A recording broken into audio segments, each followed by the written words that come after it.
Aujourd'hui, on va essayer de transformer une Air Max classique en un Graal. Enfin, j'espère. Salut tout le monde, c'est Jiffy, content de vous retrouver aujourd'hui dans ma cuisine, comme tu peux le voir, parce qu'on va faire de la customisation. Comme tu l'as compris, je vais essayer de transformer cette Air Max Red Curry en une Air Max One Urawa. Voilà, donc un Graal pour certains, une paire mythique. Au lieu de dépenser 500 € dans une paire en plus que tu pourras peut-être pas porter, il faudra changer la semelle et tout.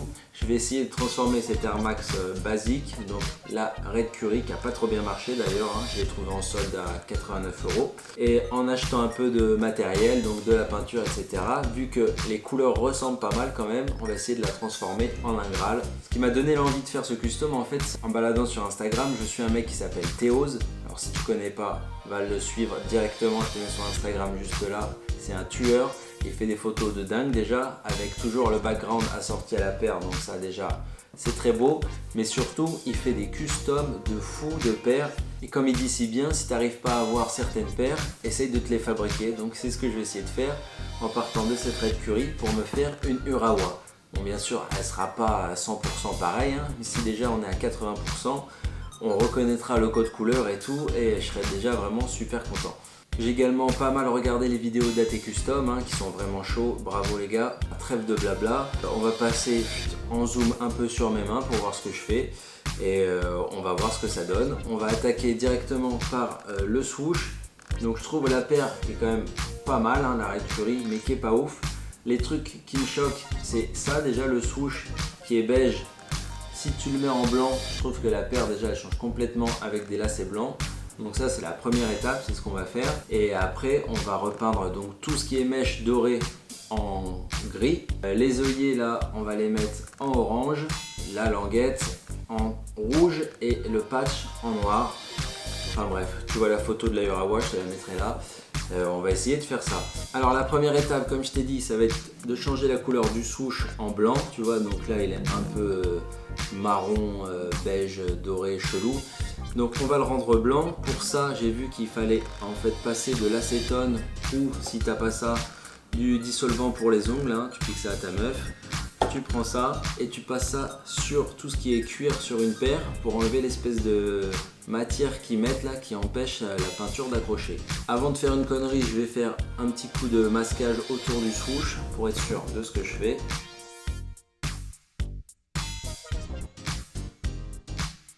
Maintenant que j'ai fini l'étape du dissolvant, on va passer à la peinture. Donc j'ai pris de l'Angélus, hein, la peinture la plus connue hein, pour les customs. Donc là en blanc basique, que je vais appliquer avec un pinceau tranquillement sur le swoosh.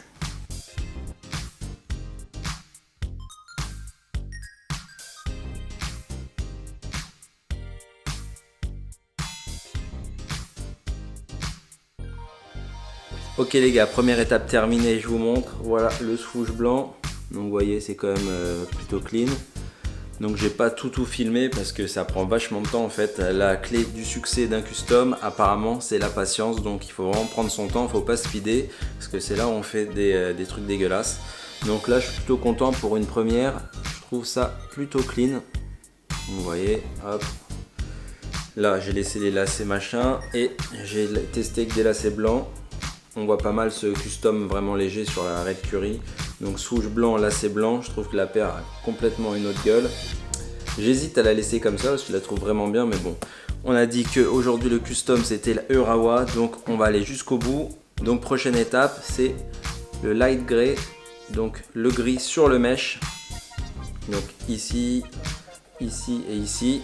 On va se rapprocher petit à petit de la Urawa et pour peindre le mesh, il vous faut donc de la peinture classique, donc de l'Angélus, mélangé avec du GAC 900. Voilà, ils avaient plus de trucs donc ils m'ont mis dans une petite bouteille. Ça va permettre de mettre la peinture sur le tissu pour que ça accroche. Parce que si vous mettez la peinture directe sur le tissu, pas bon, ça va faire des paquets et tout. Donc on enchaîne tout de suite, je vous montre en détail. C'est parti pour le mesh.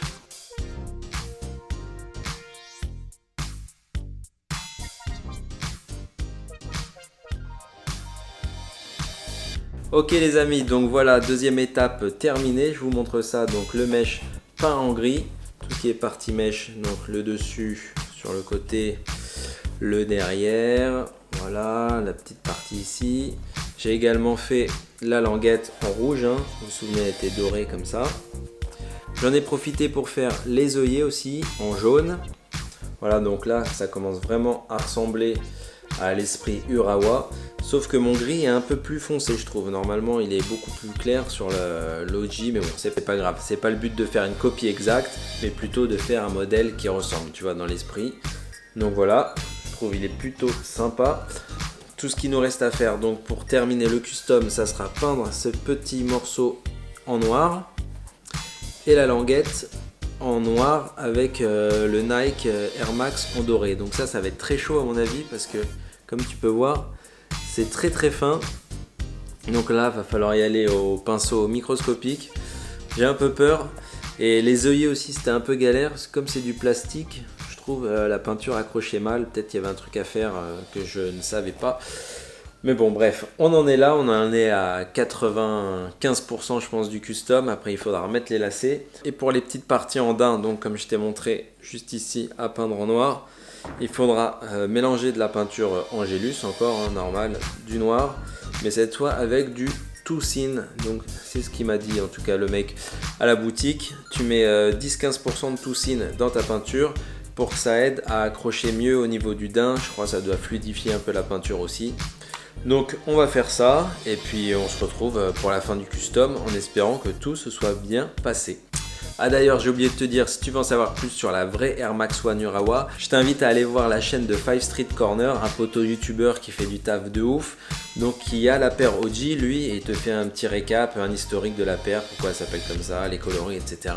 Vachement intéressant, bien expliqué, donc si tu connais pas, je te mets le lien de sa chaîne dans la description, va checker. Alors il s'est passé un truc marrant là, c'est qu'en mettant le produit en fait, donc qui était l'empiècement était en daim comme ça, et ben il a fini par avoir un aspect cuir. Vous voyez, c'est assez chelou.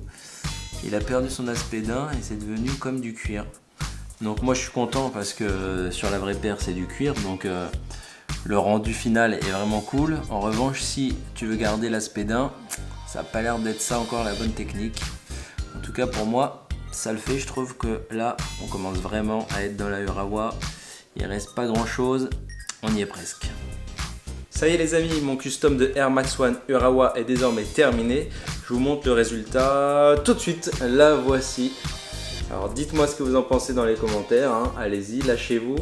Moi je suis vraiment content du résultat, c'est ce que je voulais, à part comme je vous ai dit le gris qui je trouve un peu foncé quand même par rapport à la OG. Mais sinon elle est vraiment cool, hein. Et puis le travail est plutôt propre, donc ça c'est stylé. Bon, je vais pas vous mentir, la languette là j'ai galéré comme un ouf. Espèce de matière un peu tissu là, ça boit la peinture. Donc pour faire un truc propre sur des traits aussi fins, c'est chaud. Mais bon voilà, on y arrive, c'est pas ouf mais c'est pas mal. Donc on va se faire un petit on-fit des familles pour vous montrer ça. On se retrouve juste après pour la conclusion.